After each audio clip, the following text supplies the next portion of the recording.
Mamdani tells Colbert and a national audience why NYC Jews shouldn't fear him as mayor. On Election Day in New York City, polls show Zohran Mamdani and Cuomo in a tight race. Zohran Mamdani made a final pitch for an upset in the New York mayoral race with expressions of empathy on national television for Jewish voters unnerved by antisemitism.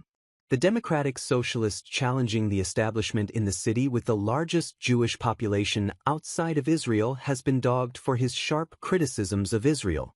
Appearing Monday night, the eve of the Democratic primary, on The Late Show with Stephen Colbert, Mamdani, a Muslim, used anecdotes, the Jewish constituent afraid at home, the Jewish constituent afraid at shul, to show he gets it when it comes to Jewish fears.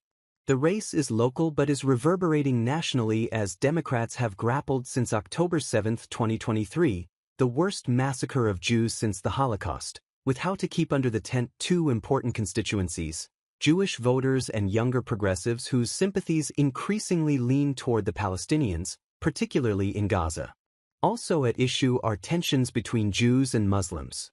A group of prominent Jewish figures, spearheaded by Elisha Wiesel, the son of the late Holocaust survivor and writer Elie Wiesel, had pressed Colbert to press Mamdani on recent comments, the New York Post reported, a reflection of how large the issues of anti-Semitism and the Gaza war have figured in the campaign. There are many people in New York who don't want to support you because of the Jewish community's fear of the true and rising anti-Semitism, Colbert said. They're very upset by some of the things you've said in the past, and they're afraid that your mayorship would actually lead to increased anti-Semitism, that they believe that it would be more dangerous for them. What do you say to those New Yorkers who are afraid you wouldn't be their mayor, that you wouldn't protect them? Mamdani responded with the story of a Jewish friend who felt afraid during synagogue services in the wake of the Hamas attack, which he described as a war crime, and the story of a Jewish resident in Williamsburg who now locks a door he left open for decades. Anti-Semitism is not simply something that we should talk about, Mamdani said. It's something that we have to tackle. We have to make clear there's no room for it in this city, in this country, in this world. Mamdani has practiced the appeal in recent weeks, including in an interview with a Yiddish-language Hasidic newspaper, as his insurgent campaign has closed in on the frontrunner, former Governor Cuomo. Mamdani is under fire for declining to recognize Israel specifically as a Jewish state and defending the phrase, globalize the Intifada. Colbert further pressed Mamdani on how he would reduce tensions between the city's sizable Jewish and Muslim communities if elected New York's first Muslim mayor. Mamdani has faced scrutiny for his unapologetically critical views of Israel and his embrace of the movement to boycott Israel. Jewish voters, historically a crucial voting bloc in the Democratic primary, have tended to lean more to the right on Israel. New Yorkers know how to navigate disagreement, Mamdani said, sharing another personal anecdote to highlight the shared destiny of both faiths.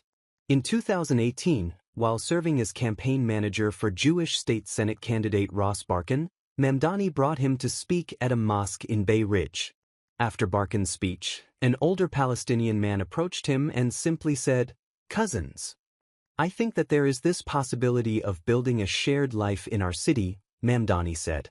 Addressing his views on the Israeli-Palestinian conflict, Mamdani invoked prominent Israeli voices like Holocaust historian Amos Goldberg and former Prime Minister Ehud Olmert, saying their criticisms of Israel's war in Gaza have shaped his views.